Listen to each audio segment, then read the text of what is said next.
Happy New Year, and welcome to the too long didn't read version of my December 23rd blog post titled State of NC Fast Charging Winter 2020. I'm your host, Chris Maxwell, aka the Eco Dweeb, and I have late breaking news to add to the report. First on the list is Greenlots, which in 2019 began shutting down its 15 locations across North Carolina due to the looming shutdown of the 3G network that enabled their billing and management system. These machines were old and unsupported, so no 4G modem upgrade was possible. In a little less than 2 months, we lost a third of the DC fast charging network in the state, particularly impacting the mountains and the coastline.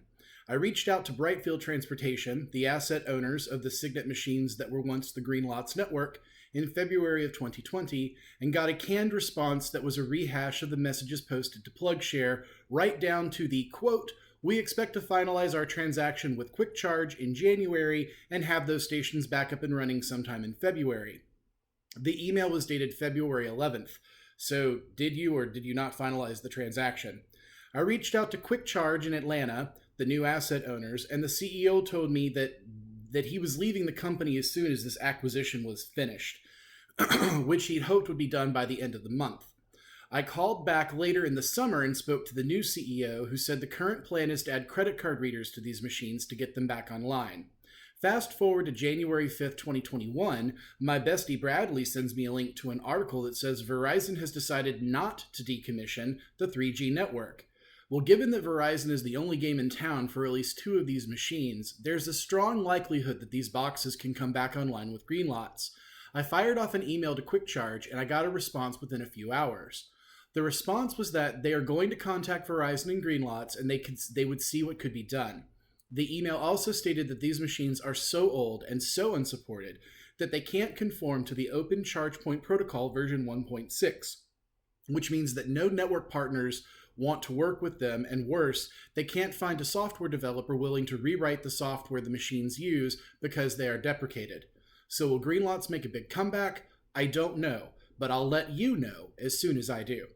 Moving on to EVGO, in 2019 they operated 23 machines across 22 locations, and they added no new locations in 2020.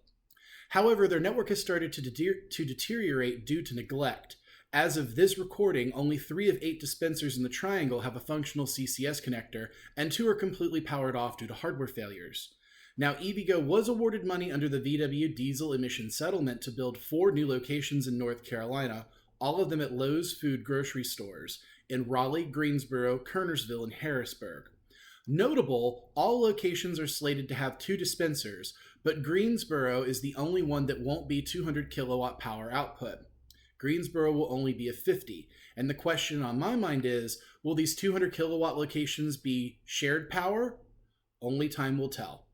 Overall, I'm highly disappointed in EVGO, and I tried to avoid their machines as much as possible. Let's move on to Electrify America. Electrify America operated 54 dispensers across 11 locations in 2019, but they did build out a new location before the end of 2020 that has yet to open.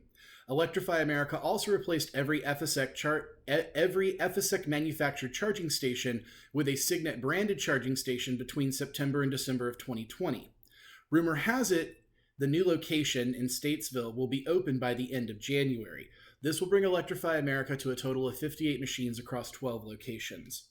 And finally, we have the darling ChargePoint. ChargePoint operated 11 machines in 2019, and that grew by 7 units to 18 in 2020. Many of those are the 24 kilowatt Kiwatt branded chargers at Harley-Davidson dealers. But the other locations got the in-house built CPE 250 dispenser configured for 50 kilowatt output. ChargePoint is largely driven by vehicle dealers and the North Carolina electric member cooperatives, which have embarked on creating an intrastate network of EV fast chargers similar to the network that Georgia Power operates. The EMCs were awarded 15 new projects under the VW diesel emissions settlement in 2020, including 3 locations along US 70 that will be the first DC fast charging route to the Crystal Coast. That's it for now. If you want the geeky details about all of these chargers, hit up ecodweeb.com, that's ECODWEEB.com. And as always, please hit like and subscribe, and I will see you next time.